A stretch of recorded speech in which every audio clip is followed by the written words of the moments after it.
views. In the studio with me today, I have Matt Althoff, who is the Chancellor for the Diocese of Sioux Falls. He's going to talk with us about pastoral planning, which may sound boring to some people, but it is not. It is probably one of the most important things that happen in the diocese that affects everybody. So welcome, Matt. Thanks, Renee. Yeah. It's an honor to be here. Yeah, thanks for coming in. So you're the Chancellor. You've been here a while. How many years have you been here? I'm in my 12th year as Chancellor. 12th year. Oh my gosh. Okay. Can you just describe really quick what the heck a Chancellor does? Because that name really means very little to most people, probably. Sure, it should. Yeah. It should. I'm a behind-the-scenes administrative support to the office of the bishop. The church law defines the Chancellor's role as essentially like a notary. Anytime the bishop decrees a particular law or policy, as we usually refer to it in the diocese, it is not effective unless it bears the chancellor's notary. Oh, okay. And so, many bishops and archbishops use their chancellors differently, but it's pretty common in a diocese of our size that a chancellor would have an awful lot to do with the governance role the bishop holds. His higher duties or higher offices are the teaching office and the sanctifying office, but the governing office is really where I support him. Sure. So you have a lot of law background, I assume. I get accused of being an attorney frequently. But you are not, policy, is that right? But I am not. No, probably missed my vocation. That must be why I like you still, right? Yeah, I suppose. No offense to lawyers, I swear. Yeah, there's many good ones out there. Yeah, absolutely. All right, so let's start with the obvious. We want to talk about pastoral planning. So let's make sure we know what pastoral planning is. Can you explain that to us? Yeah, pastoral planning is, the root word pastoral. Well, what is a pastor trying to do? He is trying to lead the flock and invite them. That's exactly like the faith it proposes. So inviting the flock in the midst of very dramatic changes in our populations and major adjustments to our demographics. So, we're a church that is in South Dakota, especially, we are shrinking in population in a very radical way in some parts.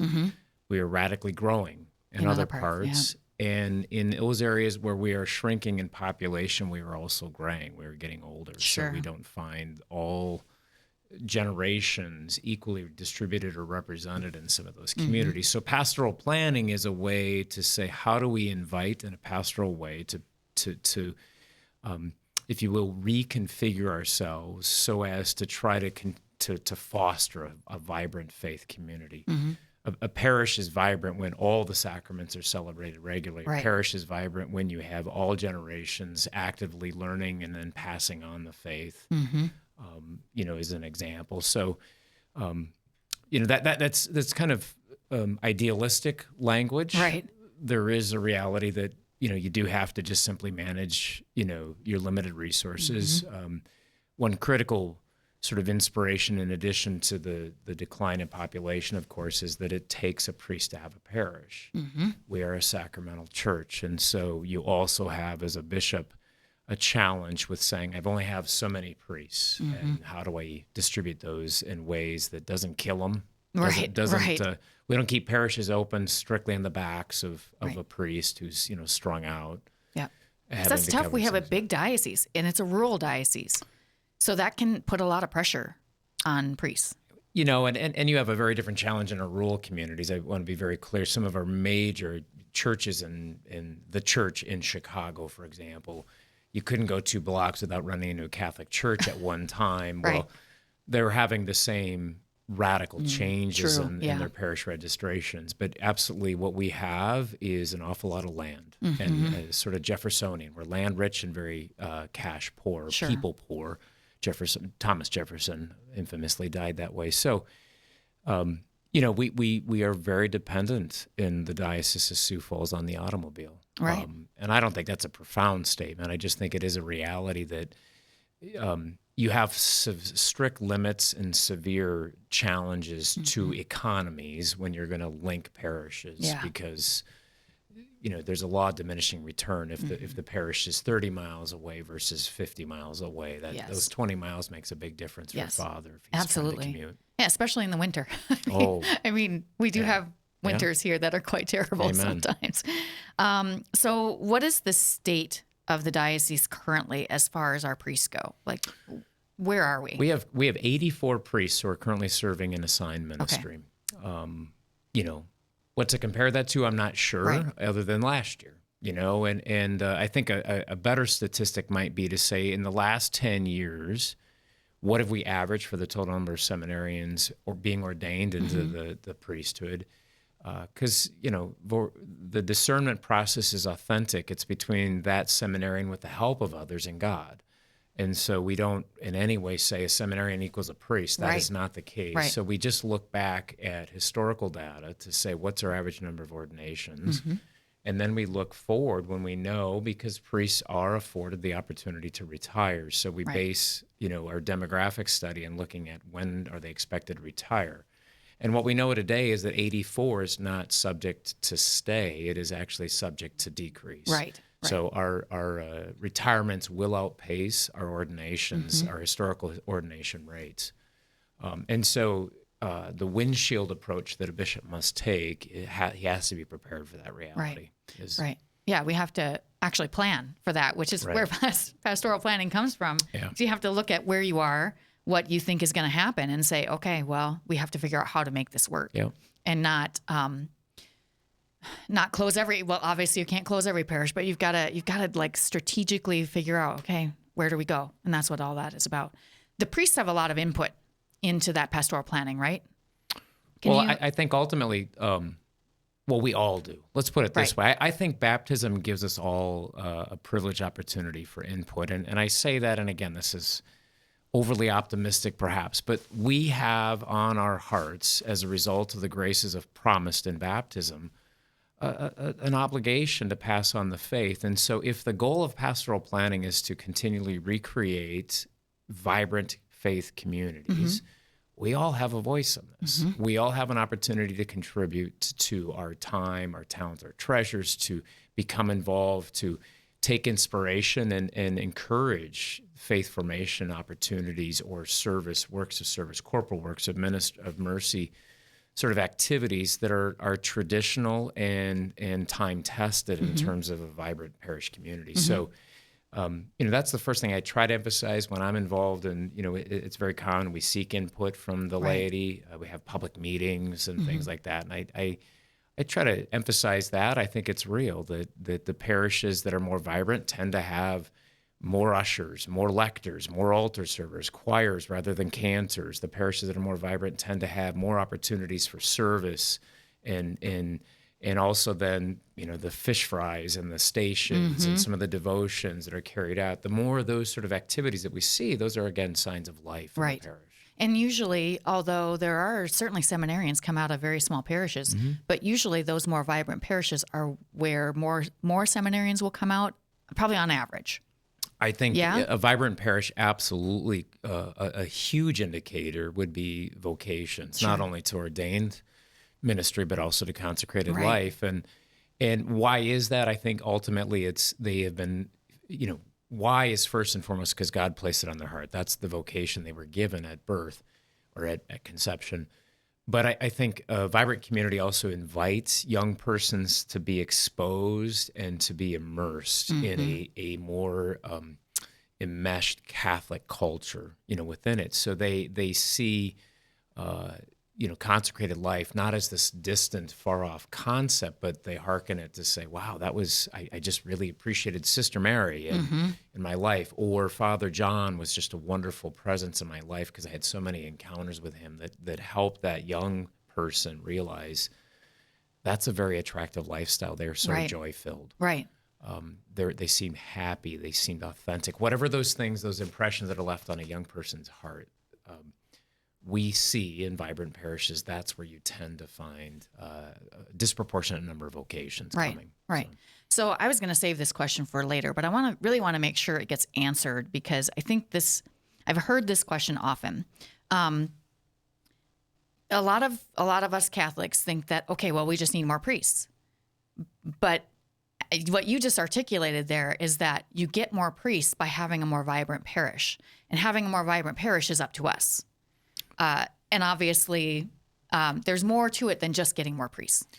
Well, I think it's a both and proposition, never an either or. And there's no denying that Father, in his role as pastor, in his extraordinary power that he's been entrusted with by Holy Mother Church to be able to sanctify the faithful through the administration of the sacraments, he has incredible sway and such. But what I try to challenge is that if we do rely only on Father to come up with every idea and then only rely on Father to do every ministry activity in the parish, we have all kinds of signs evidences across the diocese that over time that doesn't work. Right. Should he be the inspiration? Should he be involved in it? Should he Know play about a it. role in it Yeah. and things? Absolutely. But it is up to us as the lay faithful to step up and do it. It's up to Father to encourage and invite them to do that, to permit them to do it at times. Right. You know? Absolutely. Yeah, and that's kind of where we're going even with the vision of the diocese, the lifelong Catholic missionary discipleship through God's love, is that we need to become missionary disciples and not just leave it to our priests. Right. So, yeah. Okay, so I'm going to talk some maybe a little bit more specifics, let's go here first. So whenever there's a pastoral planning going on and each year there are priest moves in July, usually-ish around that time. So that can be a little bit scary for people in parishes because they've had a priest there a long time or whatever, and they really love them. They may have had experiences before that weren't so great or other ones that were super great. So there's a lot of anxiety sometimes for people. What has been your experience with that? Or the effects all on of the that and then faithful? some. Yeah.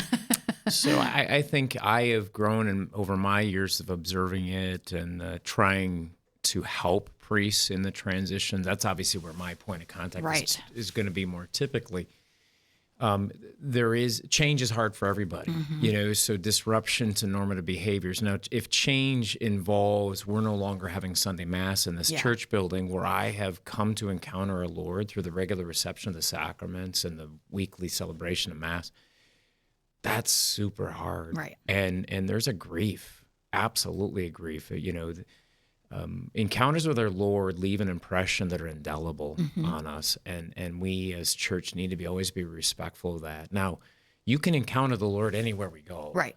But particular buildings become very special to us. Particular patterns get ingrained and really kind of serve as a context with which we have these encounters. So taking that away, it's a lot like our own humility, our need for humility. When that is taken away, we have to surrender that. We like to control. God is always struggling, or man is always struggling to hold dominion, as we know in Genesis 2.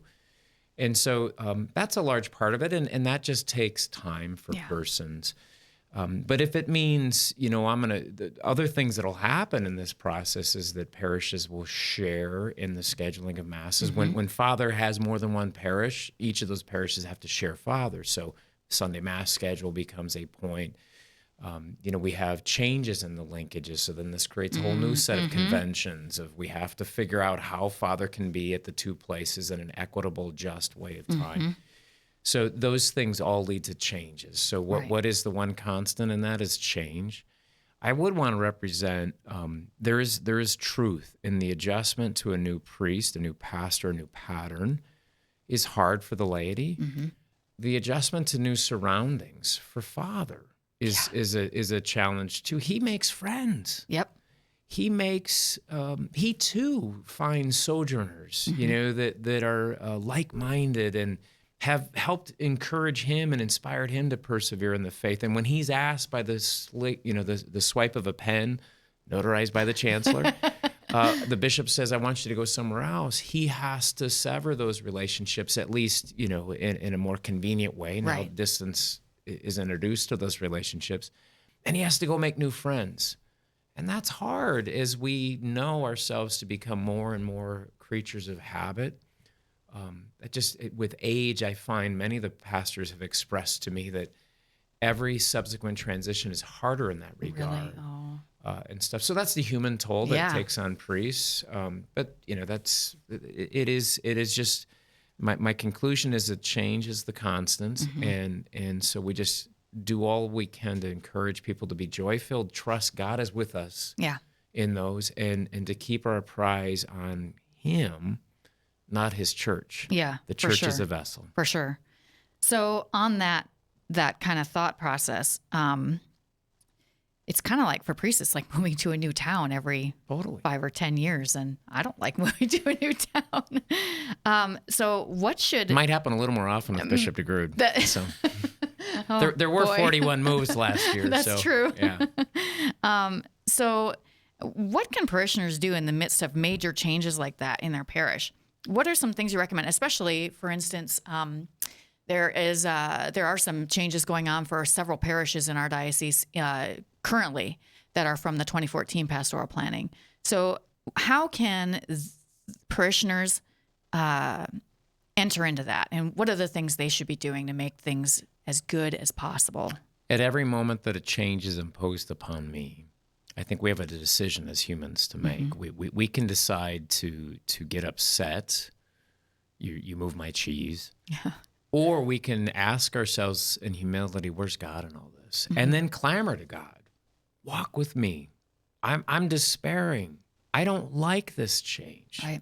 Help me, Lord, to understand why this change that is being asked of me, this additional sacrifice. And for many, that is the case. Yeah. You know, the reality is that pastoral planning said plainly meant the consolidation of our parish infrastructure. And so many people were displaced and invited to drive even further, to go there to the regular church, the regular mass, the regular place of worship. And so I think that's the most important thing we do is to find trust and to be surrendered, to be free to detach ourselves from existing relationships not only to people, but relationships to conventions. Right. You know, I love that 8 o'clock mass. It just works so well for us. And if it's taken away from us, you know, offer that up to God. God, I'm struggling with this. Right. It works so well with our family, and now I'm being asked. And of all people to make that change, it's your church. Those are real sentiments, and I think they're really important prayers to offer up. I think the best next thing then is to develop a relationship where we're being invited to go. Right. So get involved early and often, and don't make it it's their soup kitchen. It's our soup kitchen. It's not kitchen, but you know, our potluck. We want to see this is our new home. We want to create new friends when, you know, we're there. We want to be welcoming to people who have been displaced and are coming to us. So, you know, it's just exercising our baptismal calling to love one another, make new friends, that kind of stuff. And sometimes that can be difficult because there's this almost like a competitive nature to it as you're going through the process. And now you've got to join together. So it's not easy for us as humans to set aside our pride and our wishes. Like you said, you know, this is how I wanted it to be, but now you have to let go of that. So yeah, I think for us to be welcoming, to get involved, and to really try to come together as a new family, a new parish. And I think what you speak to is real. I mean, I would never name names, right? But there is a reality of small town culture. A huge part of it is an identity, and a huge part of that identity is high school sports. Absolutely. So rivals in high school sports, and therefore ingrained in that culture, have been asked to all of a sudden become friends through parish mergers. That's hard. It is. It doesn't seem like it should be. That seems like a silly thing, but it is a reality. Yeah. So, I mean, I think you want to look at the upside of it is this pride in the community, and it's a part of the culture. But it always has to be balanced and reasoned. yeah. You know, that we can't put too much identity in wins and losses because they're sports teams. Right. But that's again, I think just saying those things and talking that out loud and such. But I would hope that we would see transcendence to lifelong Catholic missionary discipleship through God's love, or simply eternity. Right. Right? Eternity, time is fleeting. We have limited time here. It fleets. And what we as Catholics are called to is eternal life with God if we so choose. It's a proposition. And so my hope is that bygones and sort of temporal matters and affairs could be looked beyond. And that we could all focus on what's the real important thing here. Yeah. But I'm a jock. I'm an athlete. I have my favorite sports team. So I'm guilty of also having some of those rivalrous things that intrude on my ability to have a free relationship with God. Yeah. So. Yeah. We have to remember why we're here. Yeah. It's not actually for sports. Amen. Amen. So we have maybe about a minute left. This can be very difficult for priests too, who are going through this change. I mean, not just the moving, but when you're changing linkages of churches and merging churches, I think we just have to really remember that this is hard for Father too. Well, first of all, they have changes in routines. Generally, it means that they have greater distances to drive, and that's always a hardship if you have responsibilities in another town or in multiple towns at the same time. Right? How do I have to think about all these places, and every time something comes up, I'm in the wrong town. Right. But I think I really want to emphasize, as I've walked with the dear priests of our diocese, I'm so privileged to have relationships with each and every one of them. And I think ultimately spiritual fatherhood is real. And the greatest hardship I see and hear confided in me from the priests is the hardship it is as a spiritual father to see their spiritual children struggling. Right. I mean, it's very innate as a father myself of children. I think that is really compelling to me. It speaks to the authenticity of their ministry as priests, of the trueness of their vocation. Yeah, yeah. And I think if we can all just remember everyone's struggling in those positions and to be just really open to each other. So. I do want to emphasize, that's not. That's well recognized. I am so moved in these meetings that I've been asked to lead or facilitate. That comes out in every one of them. The love for our priests is really compelling in our diocese, and I would never take that for granted. I'm so grateful, and particularly in the midst of hardships, that's one of the first places they go, and that's just so down and dirty South Dakotan, that they just recognize the guy who's toiling, the priest who's toiling, and he's caring for me. Right. So it comes out every time. That's so good to hear. Yeah. Well, Matt, our time is up. I have to leave Renee. some for Bergwald. So thanks for being here and talking to us about this really important topic. Thank you. Thanks, Matt. God bless you. Yep, thanks. All right. If you haven't found us on social media yet, you can find us at Facebook, Instagram, Twitter, and YouTube. I almost forgot where we were. You can find us there anytime at SF Diocese, or you can find us at our website at sfcatholic.org. That is it for us today. Hope you'll join us again next week for more Catholic Views.